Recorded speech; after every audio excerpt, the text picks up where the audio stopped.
गणपती बाप्पा मोरया, मंगलमूर्ती मोरया. नमस्कार मैत्रिणींनो, मी अश्विनी तुमचं यूट्यूब चॅनलवर स्वागत करत आहे. आज आपण पाहणार आहे उकडीचे मोदक. बघा किती छान झालेलं आहे. त्यातलं सारण पण मस्त झालेलं आहे आणि कड्या पण छान आलेल्या आहेत.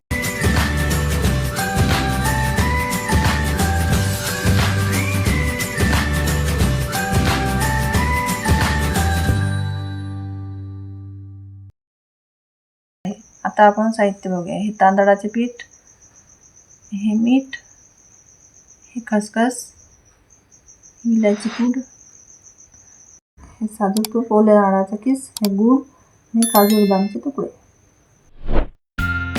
आता कढईमध्ये तूप टाकूया आपण.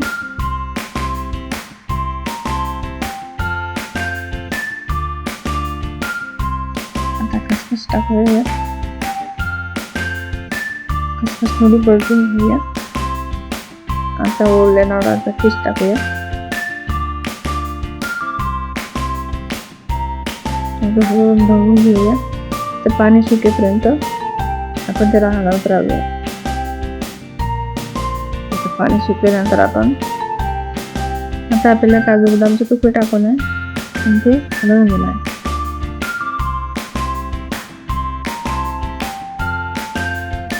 आता गूळ टाकणार आहे.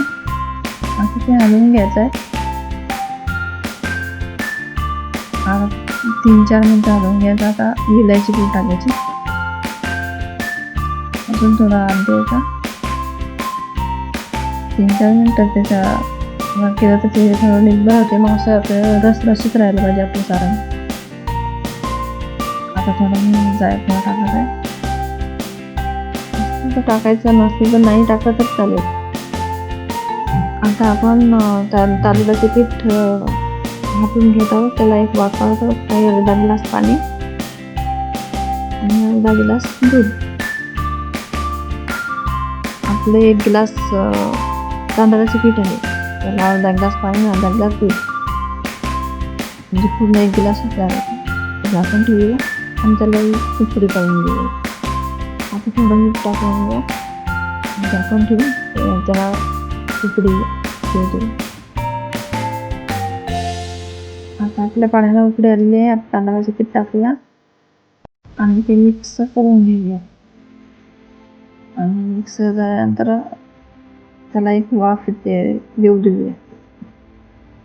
तुम्ही दुधाच्या ऐवजी पाणी, गिलासभर पाणी घेऊ शकता किंवा तुम्हाला जर वाटलं तर दूध पण घेऊ शकता गिलासभर. म्हणजे पूर्ण दुधाची उकळी येऊ शकते आणू शकता तुम्ही, नाहीतर पाणी पण घेऊ शकता. पण मी दोन्ही मिक्स घेतला. अर्धा ग्लास पाणी आणि अर्धा ग्लास दूध. आता आपण झाकण ठेवूया आणि त्याला एक वाफ येऊ देऊया.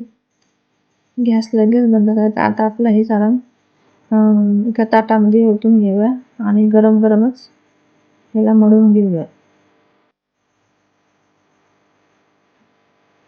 एक तांब्या किंवा वाटी घ्यायची आणि त्यांना असं एकजीव करून घ्यायचं. असं तळाला असं तूप लावायचं आणि त्यांना असं एकजीव करून घ्यायचं. गरम गरम असते ना तेव्हाच ते करून घ्यायचं, थंड नाही होऊ द्यायचं. आता आपला गोळा तयार झालेला आहे. आता आपल्याला अशी पाडी करून घ्यायची आहे. असे अंगठा आतमध्ये घ्यायचा आहे. 4 बोटांनी अशी पाडी करून घ्यायची आहे. अशी वाटीसारखी तयार झालेली आहे. आता त्याला अशी आपली जेवढी वाटली तेवढी, म्हणजे मोठा मोदक, छोटा मोदक. आता त्याच्यात 2 चमचे सारण सहज बसते. पोहे खायचे चमचे आपले असे कड्या करून घ्यायचे आहे. त्याला तुम्हाला जेवढ्या शक्य होतील तेवढ्या कड्या करायच्या. बघा किती मस्त आलेलं आहे ते पांढरं शुभ्र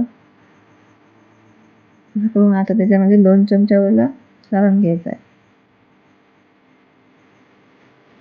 असं गोल गोल फिरवत त्याच्या कड्या एकदम कसंच झालेलं आहे. ते परफेक्ट रेसिपी आहे. तुम्ही पण करून बघा.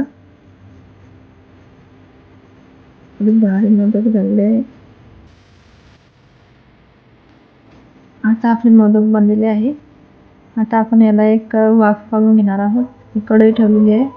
त्याच्याला ही चाळणी ठेवायची आणि आपले एक मोदक ठेवायचं आहे त्याच्यावर. आता आपल्याला 5 किंवा 7 मिनिटच झाकून ठेवायचं आहे ते. जास्तीत जास्त 10 मिनिटं, याच्यावर ठेवायचं नाही बरं का, कारण ते मग फुटायची शक्यता आहे. म्हणजे एवढेच मिनटं बरोबर होतात, 5 किंवा 7 मिनिटं. आता आपण झाकण ठेवून देऊ आणि याची वाफ काढूया. बघा किती छान आणि सुंदर मोदक झालेले आहेत. आता आपण ह्या मोदक बाहेर काढायचे आणि मी तुम्हाला एक मोदक काढून फोडून दाखवते मी तुम्हाला. किती मस्त आणि पांढरे शुभ्र झालेले आहेत.